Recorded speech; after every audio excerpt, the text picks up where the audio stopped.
Why is service pronounced the way it is? Why is service pronounced the way it is and not like device even though the last four letters of the words are identical? I would think that if they end the same way, the same pronunciation rules should apply as well.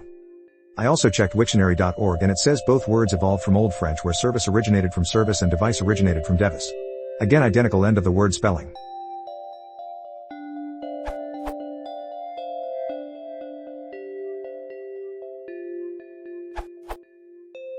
It's entirely a matter of syllable stress.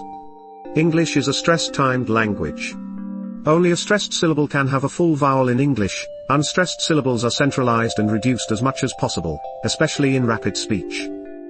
Service is stressed on the first syllable, so the vowel in the first syllable gets fully pronounced, say, while the second unstressed syllable is reduced to schwa, v's. On the hand, device is stressed on the second syllable, so the vowel in that syllable gets fully pronounced, v's, while the first unstressed syllable is reduced to schwa, d. Spelling has very little to do with pronunciation in English. Its spelling was invented for a different language and doesn't work at all well for modern English. This fact explains a lot of other things, including why you shouldn't be worried if it's not logical. In fact, you're right. It's not logical.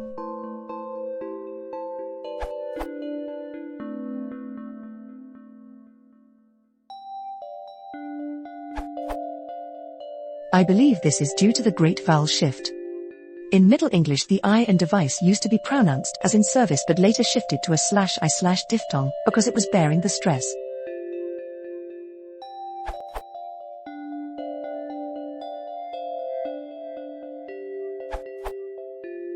The pronunciation of device might actually be considered less predictable than the pronunciation of service, if we compare them to words like novice and crevice. But then again, in the word advice we have the same pronunciation as in device. The stress pattern of device and advice may be related to their morphology. In both words, the first syllable was originally a prefix. It may also be related to the existence of the verbs devise and advise. If so, another similar example may be abuse N and abuse V. I'm going to ignore the presence of the letter V, since I don't think it adds much information. So, here are some overall tendencies I see for the pronunciation of words that end with ice. Monosyllabic words ending in ice all have /as/, unless the I is part of a vowel digraph, as in voice, juice, sluice. Some examples: ice, price, spice, slice. Polysyllabic words derived from these also have /as/, such as de-ice, reprice, overspice. Most other polysyllabic words ending in ice have fully unstressed /is/ or /s/. Of the words pronounced like this, most are nouns.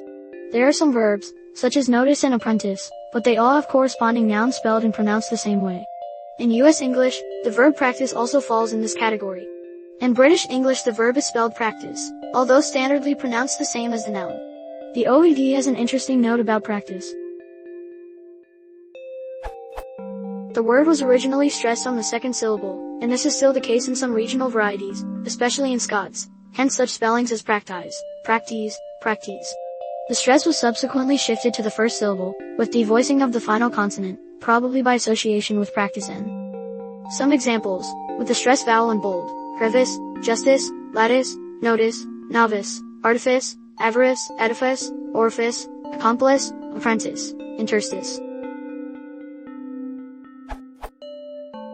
A small number of polysyllabic words have /as/. As mentioned in other answers, these words always have primary or tertiary stress on the last syllable, and none of them have primary stress on the second to last syllable. This category has a greater proportion of verbs.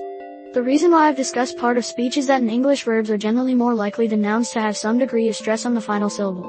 We can see this in contrast like associate N versus associate V, or the noun ending ity versus the verb ending ify. As Stoney mentions in the comment, the stress may also be affected when the first syllable of a word comes from a Latin prefix.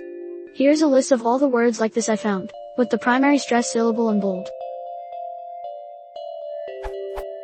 Advice N. Pairs with advise V, from Latin past participle visum with the preposition /prefix adi, device N. Pairs with devise V, apparently ultimately from Latin divis/dividir, from videre with the prefix dis, entice V. From Vulgar Latin intitiare, with the prefix N, suffice V.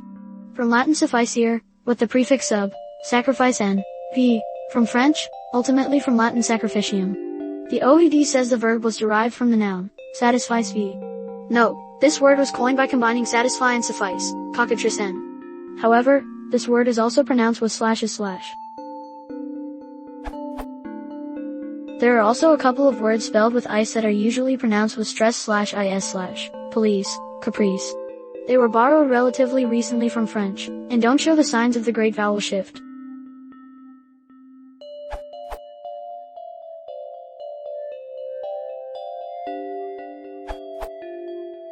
I'm going out on a limb a little, but I'm fairly sure that words that have two consonants followed by ice are pronounced like service. Words where ice is preceded by a vowel and consonant are pronounced like device.